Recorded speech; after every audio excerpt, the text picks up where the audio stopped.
ថ្ងៃក្រោយជួបរឿងសៅមកអូនកាន់ដៃបងមិនព្រមលែងឡើយទោះជាថ្ងៃក្រោយមានរឿងក្រ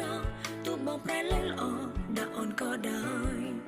ពេលដងប្រកលជូនបងហើយមិនយកវិញទេបើថ្ងៃក្រោយបងប្រែសូមគិតដល់ថ្ងៃនេះអ្នកទី3ឬទី2មិនសំខាន់ឡើយគិតដល់អូនមុនគេមានបែកងគួរចិត្តចង់ចប់បើធន់ធំចង់រកក្រៅអូនមិនថាអីអូនមិនចង់ចិត្តមក